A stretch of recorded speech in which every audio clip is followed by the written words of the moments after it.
जी दोस्तों, एक बार फिर एक मुकम्मल तफसीली व्लॉग जिसमें रावलपिंडी इस्लामाबाद से गिलगित जाने के लिए KKH का रास्ता अगर इस्तेमाल किया जाता है तो उसमें कहां से मुड़ा जाएगा, कहां किस रोड को चुना जाएगा और अपनी गाड़ी पर आप कैसे सफ़र कर सकते हैं और कितनी देर में कर सकते हैं, कितना फ़ासला तय करेंगे, ये सारी मालूमात है हमारी आज की इस वीडियो में। वीडियो थोड़ी लंबी है, जो जाना चाहता है इस रास्ते पर अगर वो इस वीडियो को देख लेगा तो उसे कोई मसला परेशानी नहीं होगी।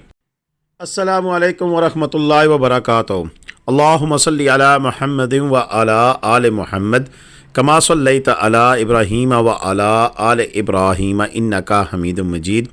अल्लाहुम्मा बारिक अला मुहम्मदिन व अला आले मुहम्मद कमा बारकता अला इब्राहीम व अला आले इब्राहीम इन्नका हमीदुम मजीद।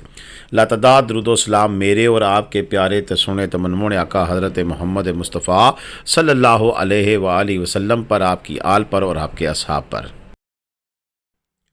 जी दोस्तों, जिन्होंने अभी तक मेरा चैनल सब्सक्राइब नहीं किया हुआ बराए मेहरबानी हमारा चैनल सब्सक्राइब कर लें और घंटी का बटन दबाकर ऑल नोटिफिकेशन का बटन भी ऑन कर लें ताकि इस तरह की ज़बरदस्त मालूमाती वीडियो, मौसम का हाल, रोडों की सूरत हाल और होटलों के बारे में मालूमात हमारे चैनल से आपको मिलती रहे। तो अभी चलते हैं, अपनी वीडियो शुरू करते हैं, बल्कि शुरू हो चुकी है और इस वक्त हम मोटरवे के ऊपर सफ़र कर रहे हैं। लेकिन एक चीज़ बताना बड़ा ज़रूरी है कि रावलपिंडी से गिलगित अगर आपने जाना है, हुंजा स्कर्दू जाना है, तो उसके लिए दो रास्ते हैं मेन। एक तो नारान से बाबूसर टॉप वाला रास्ता है और दूसरा रास्ता जो है वो शारा कराक्रम यानी कि रावलपिंडी से आप मोटरवे पर जाते हुए पहले आप हज़ारा मोटरवे पे चढ़ेंगे और हज़ारा मोटरवे पे चढ़ने के बाद फिर आगे आप सीधे बालाकोट नहीं जाएंगे बल्कि सीधे सी पैक से होते हुए थाकोट से शाम, पटन और इसी रास्ते से होते हुए दासू और दासू के इलाके को क्रॉस करते हुए फिर आप चलास पहुंचेंगे। और वही चलास जो कि 0 मीटर आपका उधर से तय होता है कि नारान से बाबूसर टॉप उतरते हैं और फिर 0 मीटर जाके मिलते हैं। 0 मीटर मेरा लफ्ज़ निकल गया है 0 पॉइंट पे जाके मिलते हैं। तो 0 पॉइंट से आगे फिर चलास जाते हैं और चलास से फिर आप गिलगित जा पहुँचते हैं। अब बात यह है कि दोनों रास्तों में से जो सा बाबूसर टॉप जो सा वो नवंबर बंद हो जाता है और जून में खुलता है, यानी कि जून से नवंबर तक तो आप बाबूसर टॉप वाले रास्ते से जा सकते हैं, लेकिन उसके अलावा आप यहाँ से नहीं जा सकते, फिर आपको शारे कराक्रम का रास्ता ही इस्तेमाल करना पड़ता है। अच्छा, यहाँ पर बड़ा एक अहम पॉइंट है जिसको आप नोट कर लें कि हम मोटरवे टूल प्लाजा जो एम टैग है उसकी मैंने लोकेशन लगाई है एम टैग बूथ इस्लामाबाद से, और वहाँ से हम अगर आप चलास 0 पॉइंट तक जाते हैं तो उसमें 8 घंटे 54 मिनट हमें ट्रैक बताया जाता है, लेकिन इसमें ज़्यादा टाइम लगता है क्योंकि रास्ते में रुकना भी होता है। तो इसको आप 10 घंटों पे रखें, 2 जगह आपको स्टॉप करना पड़ेगा और 365 किलोमीटर का रास्ता है। और अगर आप जिस रास्ते से हम जा रहे हैं उस रास्ते को अख्तियार करते हुए हम जाएंगे तो उसमें आप देख सकते हैं कि कितना है जी, ये 455 किलोमीटर है, जैस 455 किलोमीटर, और इसमें 9 घंटे और 20 मिनट बताया जाता है और इसमें कोई सदाकत नहीं है। ये अक्सर औकात 12 से 15 घंटों पे सफ़र मुय्यत हो जाता है। और फिर आपको रास्ते में अक्सर आगे क्या क्या परेशानियां होंगी, कहाँ से आपको ट्रैफिक ज़्यादा मिल सकती है, कहाँ रास्ता ख़राब मिल सकता है, तो वो फिर आपको साथ साथ बताते जाएंगे, लेकिन ये आप अपने जहन में रख कर सफ़र शुरू करेंगे। तो इस वक्त हम जा रहे हैं जी, ये मोटरवे और मोटरवे का असीम तरीन सफ़र है और मैं समझता हूँ कि पाकिस्तान की सभी मोटरवेज़ हैं, लेकिन सबसे खूबसूरत तरीन जो इन मोटरवेज़ का पार्ट है वो इस वक्त आप देख रहे हैं। और इससे भी आगे जब आप बालाकोट से आगे निकलेंगे थाकोट की जानिब, तो मेरा ख्याल है कि वो असीम तरीन मनाजर है जो कि पर्सनली मैं अगर समझूँ कि इससे खूबसूरत जगह मैंने कहीं नहीं देखी है। तो बिल्कुल जी, आप सफ़र हमने शुरू किया है 10:14 पर और तारीख़ थी ये मई के महीने में मैंने ये सफ़र शुरू किया था। ये वीडियो मेरी पेंडिंग थी, मैंने बड़ी मुश्किल से इस डाटे को सीधा पधरा किया क्योंकि वीडियोज़ आगे पीछे हो गई थी। और अगर हम एक जगह जा रहे हैं तो दूसरी जगह की वीडियो आगे और पीछे, और इसका कम से कम मुझे 7 दिन लगे हैं जी, 7 दिन। आज 8वां दिन है और बैठ के फिर मैं अब रिकॉर्डिंग पे हूँ। आज मुझे नहीं पता कि आज ये मुकम्मल हो जाएगी। आज जुम्मतुल मुबारक है और जुम्मे को आज 27 तारीख़ है, तो 27 तारीख को अगर अपलोड हो जाती है ठीक है, नहीं तो ये 28 तारीख को अपलोड होगी, यानी कि 28 अक्टूबर को। तो मैं अभी इसलिए बता रहा हूँ कि 1 नवंबर को बबूसर टॉप का रास्ता बंद हो जाएगा, तो ज़्यादातर लोगों ने जिन्होंने जाना होगा हुंजा, स्कर्दू, गिलगित, तो उनके लिए फिर ये KKH का रास्ता कैसा है और इसके बारे में मुकम्मल मालूमात मैंने देनी थी, तो इसलिए ये मैंने रास्ता इख्तियार किया है। और इस रास्ते से इख्तियार करते हुए आपको मैं ले जा रहा हूँ। तो इसमें सबसे पहले तो बताता हूँ कि आप अगर पिंडी इस्लामाबाद से निकलते हैं तो एक चीज़ का ख़ास ख्याल रखें कि आपने सुबह सुबह निकलना है। हम लेट थे क्योंकि हमारे साथ जो अमजद भाई थे इन्होंने लाहौर से आना था और लाहौर से ये आए हैं और इधर 26 नंबर चुंगी पे पहुँचे हैं और वहाँ से मैंने उन्हें साथ लिया और फिर हम आगे रवाना हुए, हमारा सफ़र शुरू हुआ। और इसमें मैं, मेरा बेटा और अमजद साहब थे, हम तीनों थे। और एक चीज़ बड़ी क्लियर कट मैं आपको बताता चलूँ कि यहाँ इस रोड पे सफ़र करने के लिए आपको 3 से 4 बंदों से ज़्यादा गाड़ी में बंदे नहीं होने चाहिए, क्योंकि आगे क्या होगा, किस जगह गाड़ी लगती है वो सारा मैं बताऊँगा। लेकिन ये स्टार्टिंग में ही बता दूँ कि अगर आप ज़्यादा बंदे हैं तो फिर बड़ी गाड़ी 4x4 गाड़ी कर लें या ऐसी गाड़ी करें जो कि बहुत ज़्यादा ऊंची होती है। उसमें छोटी कारें जो सी हैं फिर उनको कंसिडर ना किया जाए तो बहुत ज़्यादा अच्छी बात है। मोटरवे पर जो पहला क़यामत आम आता है इस हज़ारा मोटरवे पे, उस पर हम भी रुकेंगे और आपको बताएंगे कि हम कितनी देर में यहाँ पे पहुँचे हैं और वहीं से आपको बातचीत सुनाते हैं। जी दोस्तों, इस वक्त 123 किलोमीटर तय करने के बाद हम इधर मनसेरा जो सा क़यामत हम उधर पहुँच चुके हैं। और पिंडी से हम चले थे तो तकरीबन 2 घंटे में हम यहाँ पे पहुँचे हैं, यानी कि आप यूँ समझ लें कि 1 घंटा 38 मिनट का सफ़र हमने तय किया है और उसके बाद यहाँ पहुँचे हैं। आप मेरी स्पीड को अपने साथ कंपैरिजन ना कीजिएगा क्योंकि मैं 70-80 से ज़्यादा की स्पीड पे नहीं आता हूँ। और अमजद भाई हमारे साथ हैं जी, एक दफ़ा फिर हमारे साथ सफ़र करेंगे और हुंजा स्कर्दू का सफ़र है हमारा। और अमजद भाई बताएं, अब तक का सफ़र ठीक रहा? आपको नींद शीन तो नहीं आई? नहीं आई है। तो चलेंगे आगे साथ साथ हम आपको बताते चलेंगे और इंशाल्लाह हमारा अगला जो स्टे होगा वो शाम या उससे पहले अगर रास्ते में कोई अच्छी जगह नज़र आई तो हम ज़रूर बताएंगे। और बाकी हमारा ये सफ़र जारी है, इंशाल्लाह आगे फिर मुलाकात होगी। जी दोस्तों, आप भी थोड़ा सा रिलैक्स करने के लिए, चाय पीने के लिए, वाशरूम यूज़ करने के लिए यहाँ पर ज़रूर रुकें। और इसके बाद एक अहम चीज़ है कि मैं आपको बता दूँ, अक्सर लोग यहाँ से मनसेरा से नीचे उतर जाते हैं। बिल्कुल उतरना नहीं चाहिए, बल्कि आपको सीधा मूव ऑन करना चाहिए। और जहाँ पर मोटरवे ख़त्म होती है उसके आगे फिर CPAC शुरू होता है, उस पर आपको जाना चाहिए। जी दोस्तों, तकरीबन 135 किलोमीटर हमने तय किया है। तो मनसेरा टूल प्लाजा से अब हम आगे निकले, अब CPAC शुरू हो गया है और हम यहाँ पर रेस्ट करने के बावजूद 2 घंटे और 10 मिनट में पहुँचे हैं। अब आगे चलते हैं, आपको दिखाते हैं कि अब अगला स्टॉप हमारा क्या होगा, क्योंकि आगे तो हम से इस टनल से निकलकर फिर बालाकोट निकाल जाते थे, लेकिन आज हमने सीधा जाना है थाकोट और आगे बिशाम। तो देखते हैं क्या होता है सलूक हमारे साथ। जी दोस्तों, पिछली जो टनल्स थी एबटाबाद की, उसमें वो 2 रो हैं, यानी कि एक जाने की और एक आने की टनल है। लेकिन ये जो टनल है इसमें डबल वे है, यानी कि आगे से गाड़ियाँ भी आती हैं। तो एक चीज़ तो पल्ले बांध लें कि क्रॉसिंग आपने टनल में बिल्कुल करनी ही नहीं है और 60 की स्पीड है यहाँ पर। उसके अलावा ये CPAC के ऊपर आप किसी मुगालते पे ना रहें। पीछे मोटरवे पे अगर 100 स्पीड है कम से कम, ज़्यादा से ज़्यादा, तो उसमें यहाँ पर जो स्पीड है वो 60 स्पीड है। 60 से आप ऊपर करेंगे तो आपको जुर्माना किया जाएगा, फ़ाइन किया जाएगा। तो ये ध्यान में रखते हुए जाइएगा कि CPAC के ऊपर आपकी 100 स्पीड लिमिट नहीं है। तो ये कहीं गलती में अक्सर लोग चलान करवा बैठते हैं, तो इस चीज़ का आपने बड़ा ख्याल रखना है। यहीं पे जी ये जगह आती है कि जहाँ से टर्न करते हुए आप बालाकोट की तरफ जाते हैं और बालाकोट से होते हुए आप नारान और नारान रास्ते, लेकिन हमने उधर टर्न नहीं करना है, हमने सीधा आगे जाना है। और ये खूबसूरत तरीन नज़ारा, जैसे मैंने आपको बताया था कि ये CPAC का जो ये मंज़र है इस मोटरवे का, और ये जो जिसे एक्सप्रेस वे कह सकते हैं, CPAC कहते हैं, जो भी कहें, तो इसके ऊपर आपको इस तरह के खूबसूरत तरीन नज़ारे आपको देखने को मिलेंगे। यहाँ पर एक चीज़ और भी बस अपनी जिसे कहते हैं गिरा बांध लेनी है। गिरा ये बांधनी है कि दिन दिन को सफ़र करना है, मगरब के बाद आपने सफ़र नहीं करना। हमने गलती की थी, आप ना गलती कीजिएगा। वो क्या गलती की थी हम आगे जाके आपको बताएंगे, लेकिन फ़िलहाल बस आप इतना याद रखें कि आपने दिन दिन को सफ़र करना है। इसीलिए मैं कहता हूँ अक्सर कि जल्दी निकला करें, जल्दी निकलने से आपको एडवांटेज होता है। सुबह सुबह 6 बजे नमाज़ पढ़कर आराम से आप निकल सकते हैं। इन दिनों में भी तक नमाज के बाद अच्छी खासी रोशनी हो जाती है 6 बजे, तो 6 बजे आप निकलें। और अगर जल्दी निकल सकते हैं तो दैट्स गुड। ये पिंडी से इस्लामाबाद से मैं बता रहा हूँ कि आपने कितने बजे यहाँ से निकलना है। अच्छा जी, इसमें आप आगे आप जाते जाएंगे तो था कोट और इसके बारे में असल में बात यह है कि जो मेन चीज़ है कि हज़ारा मोटरवे और उसके बाद से फिर था कोट और था कोट से फिर बिशाम तक का जो सफ़र है उसमें यह है कि हज़ारा मोटरवे से था कोट तक तकरीबन ये 180 किलोमीटर का सफ़र बनता है और 2 घंटे फिर लगते हैं आपको। और फिर था कोट से बिशाम तक जो है वो 28 किलोमीटर है और इसमें तकरीबन इस पूरे रूट के ऊपर किसी किस्म के सिक्योरिटी के कोई इश्यूज़ नहीं है।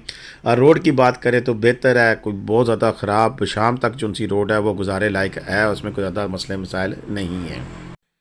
अच्छा, सी पैक पे आप सफ़र कर रहे हो तो एक तो मैंने स्पीड लिमिट का आपको बता दिया है, लेकिन रास्ते में इसमें बड़े ही खूबसूरत तरीन मुकाम आते हैं और इसके बाद भी टनल्स आती हैं और इन टनल्स में भी उसी तरह का ख्याल रखना है आपने कि क्रॉसिंग नहीं करनी है, क्योंकि ये टनल भी 2 रोया नहीं है, सिंगल है और इसमें आगे से गाड़ी भी आती है। तो लिहाजा टनल में कोशिश करें कि आपने उस टनल में किसी भी टनल में जब आप जा रहे हो तो उसमें आपने क्रॉसिंग नहीं करनी है। इवन एक जैसे डबल टनल भी हो तो भी आपने ऐसा कुछ नहीं करना। रास्ते में टोल प्लाजे भी आएंगे आगे और उन टोल प्लाज़ों से गुजरते हुए आप इस सफ़र को आगे जारी और सारी रखेंगे।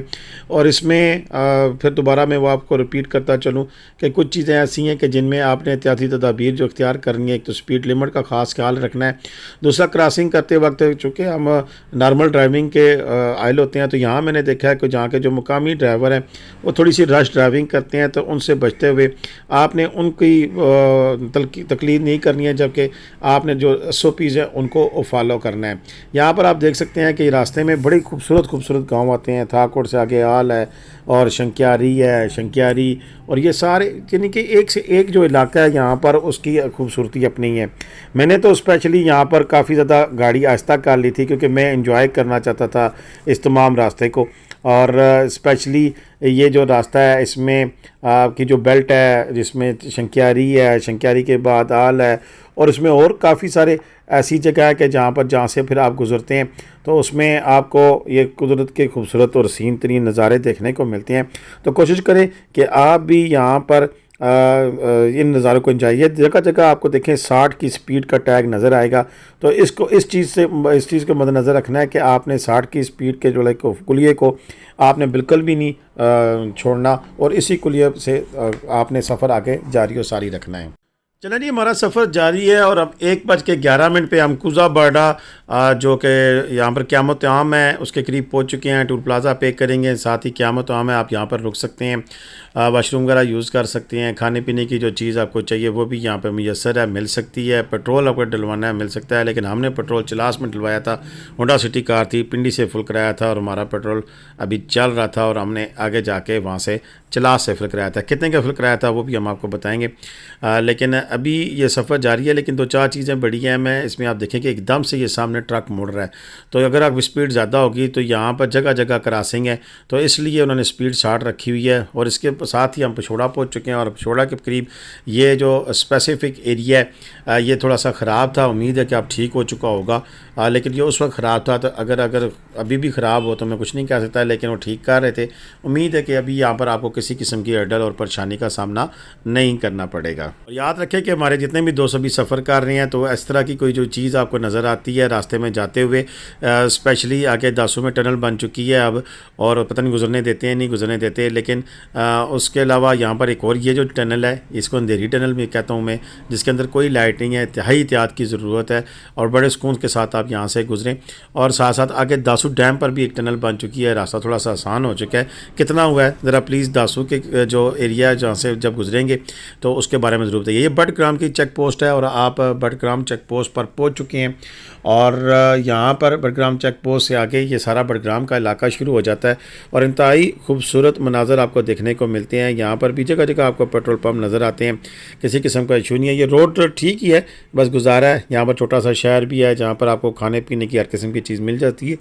हमने भी यहाँ पर इसमें रुके नहीं थे, हम आगे निकल के थे, बल्कि हम तो थाकोट से आगे जाके हमने खाना खाया था और उसमें बडग्राम से आगे फिर थाकोट आता है, और थाकोट से आगे फिर हमने जाके पता नहीं कौन सी जगह थी, आई डोंट नो बाज़ार कौन सा था, हमने वहाँ पर फिर खाना खा लिया था। और ये आप जगह देख सकते हैं कि इस जगह पर हम बडग्राम तकरीबन 1:40 हो गए हैं, होने वाले हैं, और इसके साथ ही फिर हम आगे थाकोट में दाखिल हो जाएंगे। और थाकोट से होते हुए यानी कि आप ये कह सकते हैं कि हमारा जो 10 बजे का सफ़र शुरू हुआ था, तो हम 2 बजे के करीब जो है वो थाकोट के शहर में दाखिल हो चुके थे, और 10 यानी कि 11, 12, 1, 2, 4 घंटों में हमने थाकोट में तक जो सफ़र था वो मुकम्मल किया है। और थाकोट से आगे निकलते हुए फिर आगे आप देख सकते हैं कि चेक पोस्ट भी आएगी, और वेलकम शांगला का बोर्ड नज़र आएगा। और शांगला के बारे में काफ़ी सारे लोगों की मैंने बातें सुनी थी, लेकिन वाकई शांगला एक इंतहाई खूबसूरत है। लेकिन शांगला के अगर दीगर जो उनसे मुकामात हैं वो इंशाल्लाह फिर किसी वीडियो में आपको बताएंगे कि शांगला में आप कहाँ कहाँ जा सकते हैं और किन किन खूबसूरत मुकामात को आप अपनी आंखों से देख पाते हैं। और ये खूबसूरत मनाज़र जो उनसे हैं, इनकी खूबसूरती यहाँ तक महदूद नहीं रहती, बल्कि इनके जो मुलिका इलाके हैं वो इनसे भी ज़्यादा खूबसूरत हैं। खूबसूरत वादियाँ हैं, खूबसूरत पहाड़ हैं। सिर्फ आप इमेजिन करें कि यहाँ से लेफ़्ट साइड पर जो ऊपर जो गांव जाने वाला रास्ता बना हुआ है वही इंतहाई खूबसूरत है।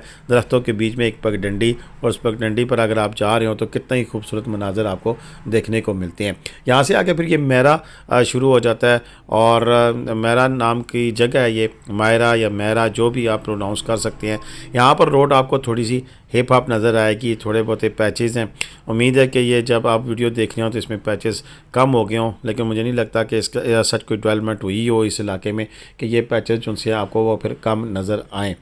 ये सारा जो इलाका है ये अब आगे जैसे ही आप थाकोट क्रॉस करते हैं तो उसके बाद का ये सारा मनाज़र आपको देखने को मिलते हैं। और इसमें इंतहाई खूबसूरत तरीन मनाज़र हैं, और ये हर मोड़ और हर एंगल दिखाने का आपको मकसद ये है कि जब आप यहाँ से जा रहे हो तब कंफर्म हो कि आपने ये मोड़ क्रॉस करने हैं। और यहाँ पर फिर मैं ये कहूँगा कि मुकामी लोगों की ड्राइविंग से एहतियात करें। देखिए कितने बच्चे यहाँ पे लटके हुए थे, अल्लाह ना करे कोई बच्चा कर जाए, कोई मसला मसाइल। ये मस्जिद थी, इस मस्जिद में हमने नमाज़ पढ़ी, और ज़ोहर की नमाज़ हो चुकी थी टाइम में, लेकिन हमने यहाँ पर क़याम किया, नमाज़ पढ़ी, थोड़ी देर रेस्ट की, और उसके बाद फिर दोबारा हमारा सफ़र शुरू हो गया था। और सफ़र शुरू हो तो गया था, लेकिन अभी हमें भूख सता रही थी। और फिर आगे एक छोटा सा बाज़ार आएगा जिसमें हमने खाना खाया, और खाना खा के फिर हमारा आगे का सफ़र शुरू हो चुका था। अब इसमें अगला जो असल मेन शहर आएगा वो था बिशाम, और बिशाम के पास बिशाम जब हम पहुँचेंगे तो फिर हम आपको बताएंगे कि बिशाम में हमने जब क़याम किया है तो वहाँ किस होटल में थोड़ी देर के लिए रेस्ट की थी, खाना खाया था वली भाई, और उनका होटल कैसा था। उसके अलावा भी बिशाम में कौन कौन से होटल हैं, इसके अलावा वो भी कंप्लीट डिटेल इंशाल्लाह वीडियो अगले आने वाले दिनों में मैं कोशिश होगी कि आपको दिखा दूं, ताकि आप अगर आएँ तो फिर आपको किसी किस्म के मसले का सामना ना करना पड़े। तो अभी हम बिल्कुल पहुंच चुके हैं जो बिशाम शहर से थोड़े से फासले पहले, तकरीबन 20 किलोमीटर पहले यहाँ पर मोनूमेंट आता है, और मोनूमेंट के ऊपर क्या कुछ तहरीर लिखी हुई है वो सारी डिटेल हम आपके साथ शेयर करेंगे। उसके ऊपर आई लव शांगला और शांग का बोर्ड लगा हुआ है, और ये इंतहाई खूबसूरत मनाज़र यहाँ पर आपको देखने को मिलते हैं। जी दोस्तों, इस वक्त हम बिशाम से थोड़ा सा ही नज़दीक है, क्योंकि हम पिंडी इस्लामाबाद से चले थे 259 किलोमीटर, और बिशाम जो है वो पिंडी इस्लामाबाद से 280-85 किलोमीटर है। तो 20 किलोमीटर का यानी कि 20-25 मिनट का रास्ता बाकी है। तो यहाँ पर ये शहर है कराक्रम का 142 RMD कोई नंबर है, और यहाँ पर ये बनी हुई है एक यादगार, ऊपर आई लव शांगला भी लिखा हुआ है।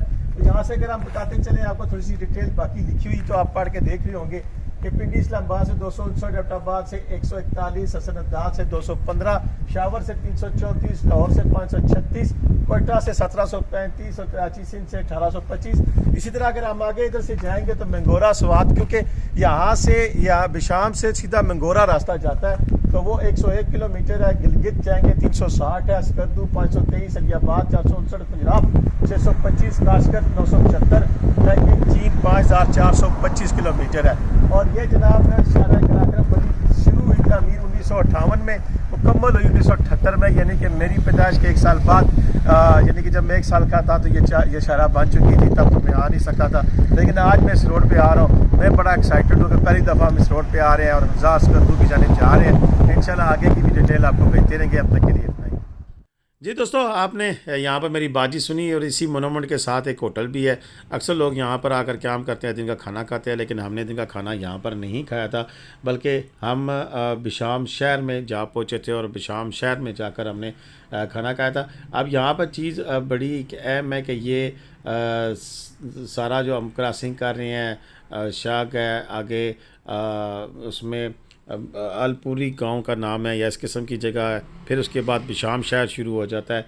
तो बिशाम शहर में और उसमें देख सकते हैं कि आप जो बिशाम की जो मेन एंट्री है, जो मेन एंट्री जिसे आप कह सकते हैं, और उसमें मेन बाज़ार में दुनिया भर की जहाँ की हर चीज़ आपको मिलती है। ATM मिलता है, बैंक मिलते हैं और सभी चीज़ें बिशाम शहर में मिलती हैं। और बिशाम शहर में जब हम दाखिल हुए तो उस वक्त 2:45 बजे थे। बिशाम शहर जो मेन हमारी इंटरेस्ट थी, जिससे कि मैंने आपको बताया कि 2:45 बज चुके थे, 3 भी कर लें, यानी कि 10 बजे हमारा जो सफ़र शुरू हुआ था, तो 2, 12 और 3 तकरीबन 5 घंटों में हम यहाँ पे पहुँच सकते हैं। लेकिन अक्सर लोग 4 घंटे बताते हैं, लेकिन 4 घंटे वो बताते हैं जिन्होंने रास्ते में रुकना नहीं होता और उन्हें छिको छिक तो 7 आप वो जाते हैं, लेकिन 5 घंटे हमें लग गए थे। और यहाँ पर बिशाम मेन सिटी है, यहाँ पर आप हर किस्म की आपको खाने पीने की अशिया मुयस्सर हैं और आप यहाँ पर अपना खाना पीना कर सकते हैं। और ये बिशाम वो स्पॉट है कि जहाँ से फिर आप कलाम भी जा सकते हैं, और कलाम ये मदियन में जाकर गालबन इसका पैचअप होता है और वहाँ से फिर आगे आप बैरीन, और बैरीन से आगे फिर आप कलाम जाते हैं। तो ये रास्ता जो उनसे वो तो कहते हैं कि बस गुजारा ही है, ना बहुत ज़्यादा अच्छा है ना बहुत बुरा। ये सामने से अभी ये लेफ़्ट टर्न करेंगे बिशाम से तो आपको ये कलाम यानी कि स्वात के इलाके में ले जाएगा, स्वात मदियन लेके जाएगा। और इसके ऊपर कुछ डिटेल लिखी हुई हैं, मुझे अभी नज़र नहीं आ रही हैं। आपका अर्सा भी हो गया 4-5 महीने हो गए मुझे गए हुए, तो मुझे अब ज़्यादा कन्फर्मेशन नहीं है कि यहाँ से कितना टाइम लगता है क्या कुछ। इंशाल्लाह इसके ऊपर भी ज़िंदगी रही तो कभी इस रास्ते से सफ़र करूँगा। और किसी ने हमें स्पॉन्सर किया तो भी मुझे बड़ा दिल कर रहा है कि ये ख़ज़ां का मौसम स्कर्दू का देखने के लिए जाएँ। कोई छोटी फैमिली अगर कोई मेरे साथ जाना चाहे तो बिल्कुल मैं हाज़िर हूँ। और ये आटम का जो सीज़न है वो मैं देखने की ख्वाहिश रखता हूँ। इस पर आगे चल के मैं बात करता हूँ कि पिंडी इस्लामाबाद से हर किस्म की हम ट्रांसपोर्ट भी मुहैया करते हैं, वो चाहे कारें हों, कोस्टर हो, ग्रैंड केबन हो, तो उसके लिए भी आप हमसे रब्ता कर सकते हैं। अभी हम किस होटल में ठहरे थे वहाँ का आपको रिव्यू कराते हैं। जी दोस्तों, आज हमारा उमजा का सफ़र है और हम के ऊपर सफ़र कर रहे हैं, बिशाम पहुँचे हैं। और यहाँ पर आज आपकी मुलाकात हम वली भाई से कराएंगे जिनका है Besham Ramada hotel.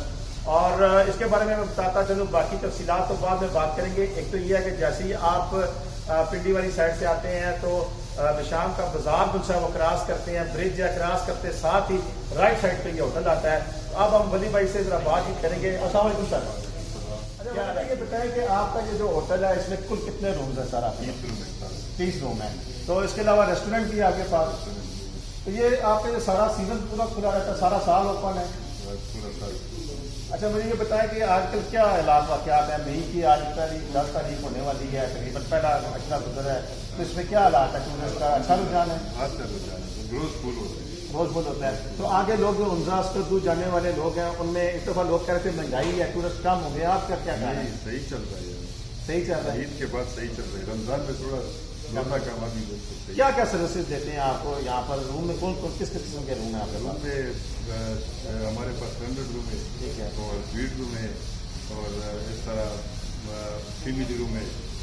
Standard room में कितने, उसमें 2 सिंगल बेड है? उसमें स्टैंडर्ड रूम में 2 सिंगल बेड, 3 सिंगल बेड मुख्तलिफ वाले, ठीक है, और 4 बेड वाला भी है साथ में। और इस तरह फैमिली रूम में एक डबल बेड, एक सिंगल बेड, और इस तरह स्वीट रूम में जो है 2 डबल बेड, 2 सिंगल बेड, बड़ा रूम फैमिली रूम होता है। और खाने में क्या चीज़ स्पेशल है आपका? कौन सी चीज़ सबसे मजे की बनाता है? हम लोग बिरयानी और कढ़ाई चिकन में मुख्तलिफ किस्म सही बनाते हैं। अच्छा, चले ठीक है जी दोस्तों। बाकी डिटेल भी बताते हैं, इनके रूल्स वगैरह की डिटेल भी बताएंगे आपको। और हम खुद भी खाना खा रहे हैं तो फिर खाना खाते हुए बताएंगे कि टेस्ट कैसा था।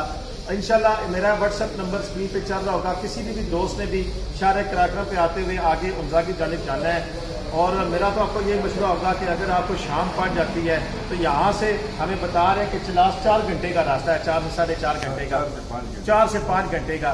तो आप कभी गलती ना करें। अगर आप समझ रहे हैं कि आज अंधेरा पड़ जाएगा आपको आगे दासू से गुजरते हुए, यानी कि आगे 2 घंटे का रास्ता, तो आप अगर रोशनी में तय कर सकते हैं तो फिर तो जाएं, वगरना आप बेशाम यहाँ रुकें और यहाँ से सुबह सुबह फिर चलास की जानिब आप अपना सफ़र शुरू करें। और अगर यहाँ पे रुकना है तो फिर ऑनलाइन बुकिंग करा लें तो सबसे ज़्यादा बेहतर है। उसके लिए हमारा नंबर मौजूद है, हमें जो भी दोस्त रब्ता करेंगे इंशाल्लाह वली भाई यहाँ पर आपको मेज़बानी करेंगे और आपको किसी किस्म की परेशानी का सामना नहीं करना पड़ेगा। तो आए चलते हैं ज़रा इनका होटल और रेस्टोरेंट दोनों दिखाते हैं।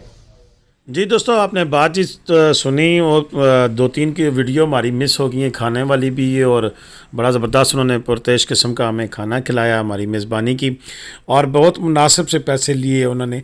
और यानी कि जैसे कहते हैं ना कि जिस तरह उन्होंने बताया था कि जो चीज़ें, बिरयानी भी बड़े मज़े की थी, चिकन कढ़ाई भी बड़े मज़े की थी, लेकिन वो जो एक्स्ट्रा चार्जिंग वाला खाता है वो यहाँ पर हमें नहीं देखने को मिला है। तो इसीलिए फिर हमने इनके होटल का रिव्यू कराया। होटल का रूम रेंट भी जो आजकल अभी इनका सीज़न है, क्योंकि अभी दूसरा रास्ता बंद है तो इनका सीज़न शुरू हो जाता है, तो फिर ये के एच पे आपको जो होटल है वो तकरीबन 5-6 हज़ार रुपये से लेकर 10 से 12 हज़ार रुपये तक अवेलेबल होता है। बल्कि अब जो भी रेंट होगा इंशाल्लाह हम उनसे कंफर्म करने के बाद आपको ऑनलाइन बुकिंग करा कर दे सकते हैं। होटल साफ़ सुथरा है, नीट एंड क्लीन है, और आपको यहाँ पर रहकर किसी किस्म की कोई परेशानी का सामना नहीं करना पड़ेगा। जो भी दोस्त ऑनलाइन बुकिंग कराना चाहें हमें बता दें, हमें कॉल करें, और जो एडवांस पेमेंट कर सकें वही हमसे रब्ता करें। एसी से लेकर पंखे से लेकर गर्म पानी से वाईफाई, सभी सहूलियात यहाँ पे मौजूद हैं। पार्किंग की फैसिलिटी मौजूद है यहाँ पर भी, सामने भी, और मिड पॉइंट पर, और बिल्कुल शहर से निकलते साथ ही ज़बरदस्त किस्म की रिहाइश है। अगर आप आएँ तो ज़रूर इस जो अपॉर्चुनिटी है उसको अवेल कीजिएगा। इसके अलावा भी मज़ीद भी होटल्स हैं बिशाम में हमारे पास, उनके बारे में भी डिटेल, और बिशाम में और मज़ीद कौन कौन से होटल हैं उन सब की डिटेल जो उनसी है वो इंशाल्लाह जल्द ही अपनी एक वीडियो में मैं आपके साथ शेयर करूँगा, ये मेरा आपसे प्रॉमिस है। और पिंडी से लेकर चलास तक किसी भी जगह पर आपको होटलिंग की ज़रूरत पड़े तो ज़रूर हमसे रब्ता कीजिएगा, हम इंशाल्लाह आपको मायूस नहीं करेंगे। जी दोस्तों, बिशाम में मैंने स्टे किया और मादा में थोड़ी देर के लिए खाना खाया, और अब 3:50 हैं और हम आगे चलास, हमारा प्रोग्राम बन गया रात को ठहरने के लिए।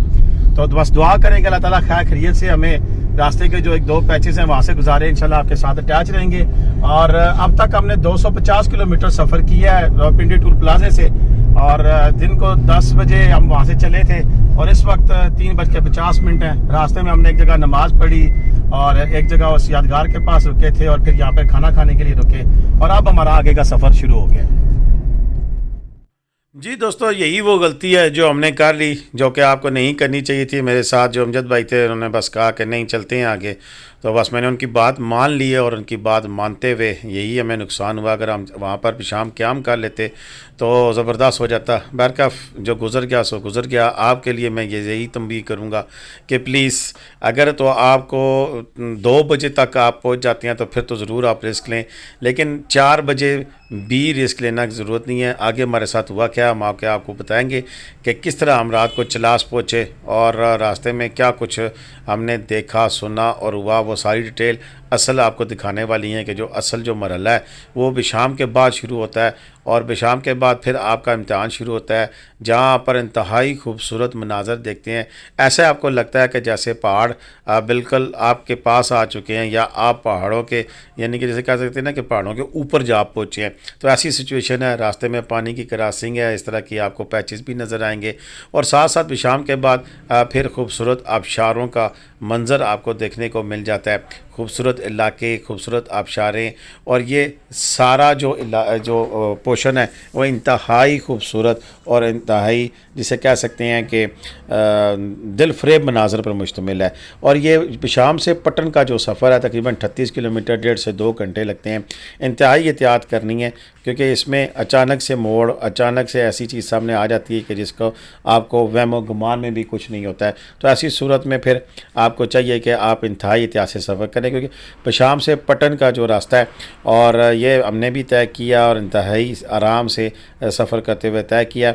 रास्ते में पुल, रास्ते में जो भी मोड़, जो भी चीज़ सामने नज़र आ रही है मेरी कोशिश थी कि मैं पूरी तरह डिटेल आपके साथ ऐसी शेयर करूं कि आज जब आप जाएं तो आपको इन मोड़ों और इन खड्डों जंपों से आपको आगाही हो और आपका सफ़र आसान हो। किस हद तक कामयाब हुआ है ये तो आप वीडियो देखकर ही मुझे बताएंगे अपने कमेंट्स में कि मेरी जो काविश है वो आपको कितनी अच्छी लगी।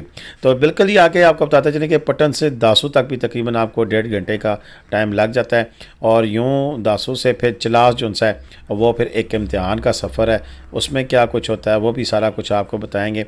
लेकिन हमें जो 4 से 5 घंटे का बताया गया था वो बस समझ लें कि गलती हमारी थी। हो सकता है उनकी जो गाड़ियाँ उसमें वो बड़े आराम से पहुँच जाते हों, लेकिन मेरी जो गाड़ी है या कारें हैं 4x4 अगर आपके पास नहीं है तो फिर सवाल ही नहीं पैदा होता कि आप शाम से चिलास 4 घंटों में पहुंच जाएं, क्योंकि हम चले थे 4 बजे और ये रास्ते के खूबसूरत मनाजर देखते हुए उस वक्त तक तो हमें लग रहा था जैसे हमारा फ़ैसला ठीक है, क्योंकि जब तक आप किसी किस्म की परेशानी ना हो तो आप अपने आप को बादशाह समझते हैं। तो हम भी 30 मार खान बने हुए थे कि नहीं नहीं नहीं अच्छा किया हम 4 बजे वहाँ से निकल आए, वैसे ही हम वहाँ पर हमारा टाइम ज़ाया होता और ये इस तरह के शाम के खूबसूरत मनाजर भी हमने देख लिए, सब कुछ हो गया। लेकिन जो जो हम आगे बढ़ रहे थे और एक फ़ासला था कि ख़त्म होने का नाम ही नहीं ले रहा था, लेकिन ये रास्ते में फिर ये पैलेस और दीगर जो खूबसूरत तरीन गाँव हैं इनको देखने को मौका मिला।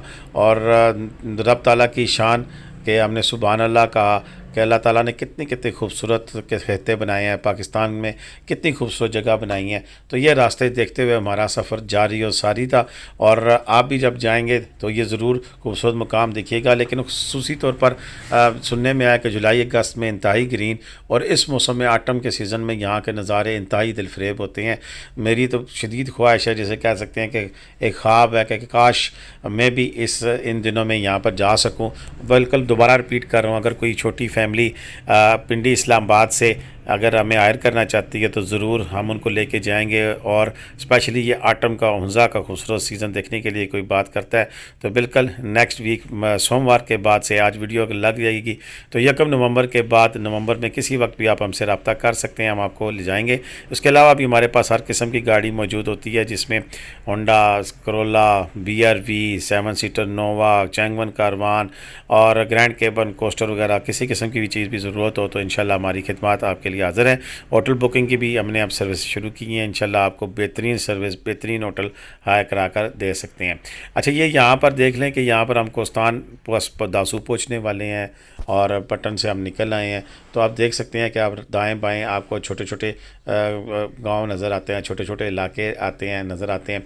तो इनमें आप के पास महदूद सहूलियात मैसर हैं, छोटे मोटे होटल भी मैसर हैं कि अगर आप क़याम का हमें यहाँ पर भी क़याम कर लेना चाहिए था। देखें अभी तक रोशनी है तो अगर यहाँ पर भी हम क़याम कर लेते किसी होटल में तो हमारे लिए अच्छा था।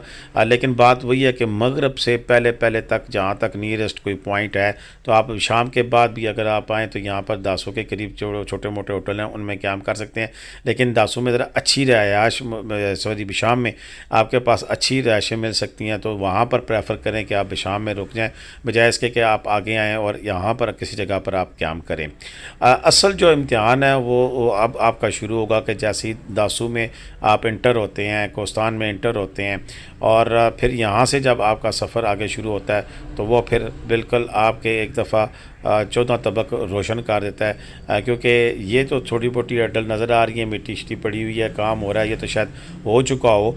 इस पर बातचीत जारी रखेंगे, लेकिन यहाँ ये मुनाज़र ज़रूर मैं दिखाना चाहूँगा। अगर आप भी किसी अरबाब इख्तियार तक ये वीडियो क्लिप पहुँचा सकें, यहाँ से बेशक एडिट करके स्क्रीनशॉट लेके भेजें। इस पुल के बारे में बड़ा फिक्रमंद है कि नीचे जो इसकी बेस है वो नंगी हो रही है और इस पर सोशल मीडिया पर काफ़ी सारी बात हुई है। मुझे नहीं पता कि अब तक इसको ठीक कर दिया गया या नहीं ठीक कर दिया गया, लेकिन इस पुल पर जिस पर हम गुजरे हैं तो मुझे इंतहाई ख़तरा लग रहा है कि नेक्स्ट आने वाले जो मानसून है उनकी बारिशों में अगर पानी की वजह से इसको ख़तरा लायक हो गया तो ये मेन जो इंट्रेंस है यहाँ की उसको शदीद तरीन दचका पहुँच सकता है। और वक्त से पहले अगर किसी चीज़ को ठीक कर लिया जाए तो वो बहुत ज़्यादा अच्छा होता है।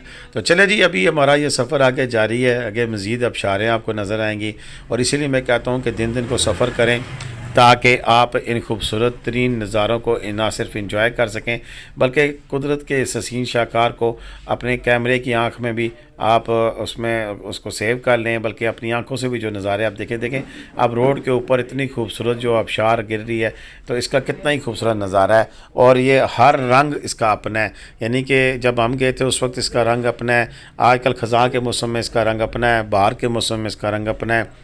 इवन पहाड़ों के रंग भी बदलते हुए आपको नज़र आते हैं कि जब ये पहाड़ जो से हैं सफ़ेद चादर तन लेते हैं तो तब इनका अपना ही हुस्न होता है। और जब नॉर्मल मौसम में इनका अपना, यानी मुझे नहीं लगता कि यहाँ पर भी बर्फबारी होती होगी, इनका तो ये चटील पहाड़ हैं ऐसे ही होते होंगे, लेकिन आगे जो पहाड़ों के रंग है वो सामने देख सकते हैं कि पहाड़ उन पर पड़ी हुई जो बर्फ़ आपको नज़र आती है तो उसका एक खूबसूरत ही मंजर होता है। तो बिल्कुल जी, आप ये इम्तहान का टाइम है और इम्तहान का टाइम हमने इंतहाई मुश्किल में गुजारा। हुआ यूँ कि अब मैं आपको कहानी सुनानी शुरू कर देता हूँ ताकि आगे वीडियो में जहाँ तक पहुँच सकें तो साथ साथ आपको ये हालात भी नज़र आ जाए कि जब हम यहाँ से निकले तो रास्ते में आगे 2 जगह, जी हाँ 2 जगह, एक दफ़ा हमें 2 घंटे के लिए उन्होंने रोड ब्लॉक कर दी कि जी आगे काम हो रहा है, और वहाँ से मैं आपको अपनी बातचीत भी सुनाऊँगा। और उसके बाद एक और जगह पर भी फिर रोड ख़राब थी और वहाँ पर क्या था, तो तब हमें रात को 7 बजे से, यानी कि शाम 7 तो नहीं थे, तकरीबन 8 से 9 बजे से लेकर फिर 11 से 12 बजे तक फिर 2 घंटे, यानी कि 4 घंटे हमें रास्ते में रुकना पड़ गया। और हम पहुँचे जी चलास रात के कहीं जाके 1 से 2 बजे पहुँचे, और फिर वहाँ हमने होटल का कमरा लिया और रात को क़याम किया और फिर दूसरे दिन चलास से आगे हम रवाना हुए। तो ये वो गलती और ये वो हक़ाइक़ हैं जो कि मैं आपको बताना चाह रहा था कि आप अगर जाएँ तो प्लीज़ ये गलती ना करें, और जहाँ तक आपका मुमकिन हो सके तो आप ऐसा शेड्यूल बनाएं कि अगर आप सुबह 6 बजे निकलते हैं फिर तो आप चलास पहुँच सकते हैं, लेकिन अगर 10-11 बजे दिन को निकलते हैं तो फिर बेहतर ये है कि आप शाम जो है वो रेस्ट करें। 10-11 बजे 6 बजे के लिए इसलिए मैं कह रहा हूँ कि 6 से 9 3 घंटे का गैप पड़ जाएगा। और फिर हम जो रुके थे तकरीबन शाम हमने जो रुके थे वो आप ना रुकें, तो चलास जाकर आप फिर रुकें। रास्ते में अगर आपने खाना खाना है या कुछ करना है तो बजाय इसके कि आप पहले जो इंटरचेंज पे हम रुके थे तो एक ही जो आप रेस्ट है वो 1 टाइम करें, 2 दफ़ा ना करें। चाय शाय के लिए रुकते भी हैं तो छोटी छोटी रेस्ट करें, 10-10 15-15 मिनट की ब्रेक लगाएं, वगरना आप चलते जाएं तो फिर इंशाल्लाह उम्मीद है कि आप आराम से पहुंच सकते हैं। और ये भी सुनने में आया कि दिन को आप सफ़र करें तो दिन को इतनी ज़्यादा ब्लॉकेज नहीं होती है, सफ़र कंटिन्यू रहता है, लेकिन ये जब रश का सीज़न शुरू हो जाता है, बहुत सा टॉप बंद हो जाता है, तो फिर यहाँ पर जब रश होगा तो फिर काफ़ी ज़्यादा मसले मसाइल बन जाते हैं। तो बिल्कुल जी, इस वक्त हम पहुँच चुके हैं कि जी बाबे कोस्तान का इलाका है, यानी कि ये इस एरिया में हम पहुँचे हैं। और इस वक्त यहाँ पर टाइम हुआ है, ये मैं अभी साथ साथ मैंने अपनी डिटेल भी बनाई हुई थी कि हम किस वक्त कहाँ पहुँचे हैं। तो तकरीबन हमें जी 6 बज चुके थे यहाँ पर जब हम पहुँचे हैं। तो इस वक्त आपको सुना रहे हैं ये कुमुल्ला बाबे कोस्तान, ये छोटा सा बाज़ार है यहाँ पर, और इस बाज़ार के अंदर भी आपको होटल वगैरह नज़र आ रहे हैं। यहाँ पर भी अगर हमारी अकल काम कर जाती तो भी अच्छा था, लेकिन इतने स्टैंडर्ड के ना सी, लेकिन यहाँ पर रूम्स दस्तयाब थे, यहाँ पर क़याम किया जा सकता था। यानी कि 6 बजे, आप इसको नोट कर लें प्लीज़ क्लियरली कि 10 बजे हम चले हैं, 10 और 2 12 4, यानी कि 12 और 4 और तकरीबन इस किस तरह हो गया 6 हो गया ना जी, 6 को हो गया और 2 8 घंटों में, यानी कि 8 घंटों में हम यहाँ पर पहुँचे हैं। और यहाँ से फिर आगे आप समझ लें कि 6 और रात को तकरीबन हम जब हम पहुँचे हैं 10 बजे रात थी। और उसके बाद जब हम फंस चुके थे दोबारा हमारा सफ़र शुरू हुआ था और 1-2 बजे हम पहुँचे हैं। तो फिर आप हिसाब लगा लें कि हमें कितनी रास्ते में परेशानी का सामना करना पड़ा, और 2 बजे जब हम चलास पहुँचे हैं तो आगे कितने घंटे, 8 घंटे हमें आगे लगे। तो ये इन चीज़ों पे आप भी फोकस कीजिएगा, और फोकस करने के बाद आप बिल्कुल एहतियात देखें ना, इंतहाई ज़रूरत है। बच्चे साथ हों, फैमिली साथ हो, और रास्ते में परेशानी बन जाए तो फिर बंदे का दिल करता है कि यार ये मैंने क्या गलती का फ़ैसला कर लिया है। और यहाँ पर गलती का फिर चांस बिल्कुल भी नहीं होता, क्योंकि आप जा रहे हैं घूमने फिरने के लिए, टेंशन लेने के लिए नहीं जा रहे, बल्कि टेंशन को दूर करने के लिए जा रहे हैं। और ऐसी सूरत में आपको मज़ीद टेंशन मिले तो फिर उसका फ़ायदा कोई नहीं होता है। बिल्कुल जी, अभी जहाँ पर हम रुके थे हमें पहली अड्डे का सामना करना पड़ा था। वहाँ से हम आपके साथ बातचीत करते हैं, आपको बताते हैं कि हमें वहाँ किन मसाइल का सामना करना पड़ा था। जी दोस्तों, हम सुबह चले थे 10 बजे रावलपिंडी से। तो रावलपिंडी से चलने के बाद रास्ते में बिशाम रुके, दिगर 2 जगह पर रुके, लेकिन फिर यहाँ पर आगे डैम का काम जारी है तो यहाँ पर हमें रोक लिया गया और बताया गया कि अभी इस वक्त मैं तकरीबन 6:15 हुए हैं, तो 7:30 बजे तक जी रोड आगे ब्लॉक है, तो हमें इंतज़ार करना पड़ेगा। अब असल जो मार्ग है वो 4 नाले का है, वहाँ से गाड़ी कैसे गुजरती है। इन भाई साहब का शुक्रिया। अस्सलाम वालेकुम जी, क्या नाम है आपका? बात कितने हो गए हैं जी? मोहम्मद अमीन साहब हमारे साथ हैं। इन्होंने हमारी बड़ी हेल्प की है। ये आगे गाड़ी रख रहे थे और हम इनके साथ चल रहे थे, वगरना अभी तक इधर यहाँ पहुँचना हमारे लिए मुमकिन ना होता। तो बहरहाल आगे चलेंगे, देखेंगे आगे क्या सीन है। बहरहाल तो बस तक जी बिल्कुल, ये 1.5 घंटा रुकने के बाद यहाँ से जब हमारी गाड़ी चली है तो फिर आगे जाकर फिर रात को दोबारा एक दफ़ा हमें रुकना पड़ा यहाँ पर। जिस वक्त अभी हम आपको दिखा रहे हैं मनाज़र, ये ट्रैफिक चली थी तो मैंने थोड़े से वीडियो क्लिप बना लिए थे। तो ये रात को जनाब ये 10 बजे का टाइम है कि जब हम रात को यहाँ पर भी रुके हैं, तो 1 घंटा वहाँ रुके, 2 घंटे यहाँ रुके और यूँ रुकते रुकाते फिर हमारा जो सफ़र है वाकई जा रहा है। तौबा इसलिए मैंने की है कि इंतहाई मुश्किल सफ़र था और उसकी मेन वजह हमारी अपनी मिसकैलकुलेशन थी। फिर जी हम यहाँ पर पहुँचे, रात को चिलास इस होटल में ठहरे और यहाँ से आपको अब बातचीत सुनाते हैं। जी दोस्तों, इस वक्त मैं खड़ा हूँ इधर ग्रीन कॉन्टिनेंटल होटल है, इसका बोर्ड मुझे नज़र नहीं आ रहा है, लेकिन ये चिलास के अंदर है। और कल हम जब पिंडी से चले थे तो रास्ते में तकरीबन 8.5 घंटे का सख्त तरीन सफ़र करने के बाद रात को तकरीबन 12 से 12:30 बजे यहाँ पहुँचे हैं। तो यहाँ चिलास के अंदर काफ़ी सारे होटल ढूंढने के बाद मुझे ये वाहिद होटल ऐसा नज़र आया जिनके अंदर हॉस्पिटलिटी और बड़े अच्छे वार्मली वेलकम का रूम काफ़ी अच्छा था। रात को हम यहाँ पे रहे हैं, गर्म पानी मिला, तमाम सर्विसेज मिली हैं। इसकी डिटेल भी थोड़ी सी शेयर मैं कर दूंगा कि रूम वगैरह कैसे हैं, वो भी आपके साथ शेयर करेंगे। मेरा व्हाट्सअप नंबर स्क्रीन पे मौजूद है। अगर कोई दोस्त इस KKH के ज़रिए आप जा रहे हो, हुंजा जा रहे हो, स्कर्दू जा रहे हो, तो आप इस होटल में कैंप कर सकते हैं। और आप ऑनलाइन अगर बुकिंग कराना चाहते हैं तो मेरा नंबर मौजूद है, हम ऑनलाइन बुकिंग भी करा के आपको दे सकते हैं। आपको यहाँ पर मायूसी नहीं होगी, बेहतरीन तरीके से अच्छी सर्विसेज हैं, काफ़ी अच्छा लॉन है, खाने पीने की सहूलत भी मौजूद है, नाश्ता कर सकते हैं, दिन का खाना भी मिलेगा, रात का खाना मिलेगा। तमाम ऐसी जो सहूलियात एक जिसे कह सकते हैं कि नॉर्मल होटल में अच्छी सहूलियात वो यहाँ पर अवेलेबल है। कोई ऐसे लग्जरी सेटिंग नहीं है, लेकिन उसके बावजूद एक अच्छी जगह है जहाँ पर आप रिहाइश इख्तियार करें। मेरे साथ यहाँ पे इधर होटल के आनंद मौजूद है, इनसे बात करते हैं कि यहाँ पर इनके पास क्या कुछ सहूलियात हैं और ये क्या कुछ किस किस्म के वेरिएंट है रूम्स के। अस्सलाम वालेकुम, क्या हाल है? ठीक है। आपने नाश्ता नहीं किया? थोड़ा तगड़ा करके बोलेंगे, आवाज़ हो जाएगी। नाश्ता करके है। अच्छा, नाश्ता करके है। अच्छा, कितने रूम्स हैं आपके पास और क्या फैसिलिटी है आपके पास? हमारे पास 28 रूम्स है। अच्छा, तो इधर आपको सहूलियत, आपको गर्म पानी वगैरह और सर्विस आपको इंशाल्लाह बेहतरीन रहेगी। आपको आपने स्टे करके गए तो आपको आज किस तरह फील हुआ? नहीं, बड़ा ज़बरदस्त है। ये बाकी डिटेल्स हम आगे आपको बताते हैं कि इनके पास क्या कुछ वेरिएंट है, सारा कुछ है। पर बहुत बहुत शुक्रिया सर, आपसे बात जी बिल्कुल, इनके रूम बिल्कुल साफ़ सुथरे और ये आप देख सकते हैं कि पैलिंग हुई, नीचे टाइलें लगी हुई हैं और नीट एंड क्लीन रूम है। अच्छे स्टैंडर्ड के रूम जिन्हें आप कह सकते हैं वह, इनसे ज़्यादा भी VIP रूम्स इनके पास अवेलेबल हैं। और इनके पास रिहाइश 5-6 हज़ार रुपये से लेकर और फिर 10,000 रुपये तक मुख्तलिफ रेंज के रूम्स हैं और सारी सहूलियात, गर्म पानी भी अवेलेबल है, वाईफाई बस टिका तुका लगा के अवेलेबल है, पंखे लगे हुए हैं।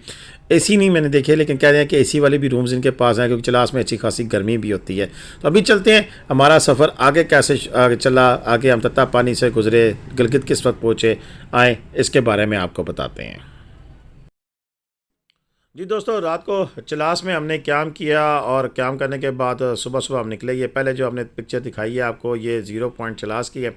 अगर आप KKH से आते हैं या बबूसर टॉप से आते हैं तो यहीं पे जॉइंट होता है। उसके बाद हम अब चिलास की जानिब हमारा सफ़र शुरू हो गया है। जी दोस्तों, इधर से अब चिलास सिटी 2 किलोमीटर ऊपर हम होके आए हैं। अभी हम गिलगित जा रहे हैं, 122 किलोमीटर है। खुजराब टॉप यहाँ से 390 है, लेकिन आज हम खुजराब टॉप नहीं जाएंगे। आज हम जाएंगे जी हुंजा अलियाबाद में, वहाँ पर ठहरेंगे और अलियाबाद के बाद फिर हम कल हमारा आगे सफ़र शुरू होगा खुजराब पास तक। यहाँ से सीधा गिलगित जाते हैं और राइट साइड पे गिलगित सिटी की तरफ हम मुड़ जाते हैं। अभी हम आपको डिटेल बताएंगे कि अगर आप KKR के जरिए आते हैं, पहली तो बात है बिल्कुल सोचें भी ना इन दिनों में, लेकिन फिर भी अगर आपने आना है KKR से और आपको चलास रुकना पड़ जाता है तो फिर चलास में राइट साइड पे ऊपर बाजार में भी होटल मौजूद है, उधर से चले जाएं, लेकिन इस रोड के ऊपर ही आपको होटल नजर आएंगे। हम भी इसी रोड के ऊपर एक होटल था उस पर ठहरे थे, आपको भी आहिस्ता आहिस्ता हम दिखाते जाएंगे होटल सारे, और जो नंबर सामने आएंगे वो नंबर आप भी देख लीजिएगा, नहीं तो हमारा व्हाट्सएप नंबर मौजूद होगा। अगर आप कोई आना चाहता है तो चलास में हम उनकी बुकिंग ऑनलाइन भी करा सकते हैं। तो इस वक्त जो आप नज़ारा देख रहे हैं ये चलास का है, सामने संगलाख पहाड़ है, पर गर्मी अच्छी खासी, और अभी मुझे AC तेज करना पड़ेगा क्योंकि बहुत ज़्यादा गर्मी है यहाँ पे। तो आज सर क्या तारीख हो गई है? आज मई 4 मई होगी जी, आज 4 मई है। तो 4 मई को जनाब इस वक्त हम अब रवाना हो गए हैं, और ये जनाब इधर से होटल शोटल इनके शुरू हो गए हैं, आप देख सकते हैं। और ऐसी तेज़ किया, पता नहीं आवाज़ अब सही आएगी नहीं आएगी, लेकिन फ़िलहाल अभी आप सीन देखते जाएं और हम आगे फिर आपसे बातचीत करेंगे। चलास शहर से जैसे ही आप आगे निकलेंगे तो थोड़ी से फासले पर फिर आगे एक चेक पोस्ट आती है जहाँ पर आपको एंट्री करानी पड़ती है। जी दोस्तों, चलास से निकलकर थोड़ा सा आप आगे आएंगे तो यहाँ पर आपको एंट्री करानी पड़ेगी।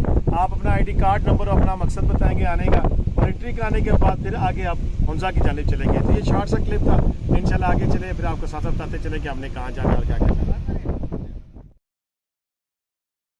जी दोस्तों, चलास 0 पॉइंट से जो गिलगित आगे अब मैंने जहाँ पर हमने मार्क की है जगह, उसमें तकरीबन 122-126 किलोमीटर बनता है, और ये 2 घंटे और 39 मिनट बताया जाता है, लेकिन ये तकरीबन 3 घंटे लग ही जाते हैं। रास्ते में आप रुकते रकाते जाते हैं, और हमारा सफ़र भी जारी और सारी है।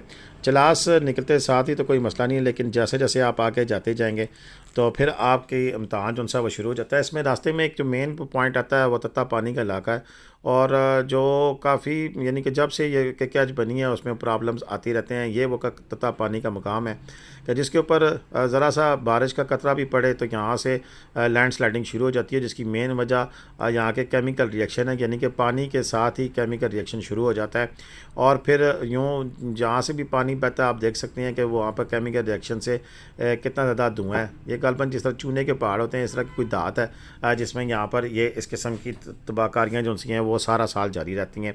लिहाजा अगर बारिश का कहीं दूर दूर तक आपको नज़दीक तरीन भी इम्कान नज़र आए तो आप फ़ौरन से बेशतर जनाब यहाँ से जल्द अज जल्द निकलने की कोशिश करें। तत्ता पानी वाले इलाके को आप जितना जल्दी क्रॉस कर सकें उतना ही आपके लिए बेहतर है। तत्ता पानी से आगे आप रायकोट पहुँचते हैं, और रायकोट का जो मुकाम है वो मेनली इसलिए मशहूर है कि वहाँ से फेरी मेडोज़ के लिए गाड़ियाँ जाती हैं, और ये वो जीपें हैं, इनके बारे में मुकम्मल वीडियो आपको बताएंगे। और उससे आगे फिर आपकी रोड जो सी है वो कदरे बेहतर हो जाती है, और फिर आगे चलते हुए आपको एक मुकाम मिलेगा कि जहाँ से आप स्कर्दू की जानिब आप टर्न कर सकेंगे, और उस वो जो रायकोट से थोड़ा सा ये आगे मुकाम आता है। आप बोर्ड देखा लग सकते हैं, यहाँ से स्टोर की तरफ ये रास्ता जाता है, और यहाँ से आप देख सकते हैं कि बोर्ड लगा है, स्टोर है, रम है, चलम है, बुर्जल पास है, देवसाई है, और स्कर्दू इधर से भी 193 किलोमीटर का रास्ता है। यहाँ से आप जाते हुए इस रास्ते को आप इख्तियार कर सकते हैं। यहीं से फिर आगे जाएंगे तो फिर आगे नागा पर्वत व्यू आता है, और उस व्यू का भी बड़ा ही खूबसूरत एक नज़ारा है। आए हम आपको वो भी दिखाते हैं। जी दोस्तों, KKR के ऊपर हमारा सफ़र जारी है हुंजा की जानिब, और इस तरह इस वक्त मैं जहाँ खड़ा हूँ ये पीछे नागा पर्वत का पॉइंट है, और यहाँ से इसका व्यू नज़र आता है। और ये यहाँ से 13 किलोमीटर है, और चलास से 73 किलोमीटर जब आप आगे आते हैं तो फिर ये जगह आती है। अब यहाँ पीछे होकर तो वीडियो नहीं बना सकते हैं क्योंकि हवा बहुत ज़्यादा तेज़ है। अभी भी मेरी आवाज़ शायद उसमें हवा का इम्तज़ाज शामिल होगा, और यहाँ पर एक तूफ़ानी सी कैफियत है। यहाँ पर ज़रूर आएँ, खड़े हों, और यहाँ पर एक छोटे मोटे 2-3 रेस्टोरेंट भी बने हुए हैं, यहाँ पर चाय वगैरह भी पी सकते हैं, थोड़ा सा रिलैक्स भी हो जाएंगे क्योंकि तत्ता पानी के पीछे बड़ी हार्ड ड्राइव करके आप आए होंगे। और यहाँ अगर आपको बड़ा खूबसूरत नज़ारा पीछे देखने को मिलेगी।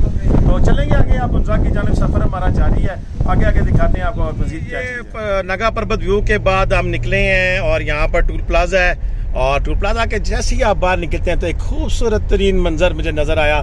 मैंने कहा चलें ये भी आपको दिखाते हैं।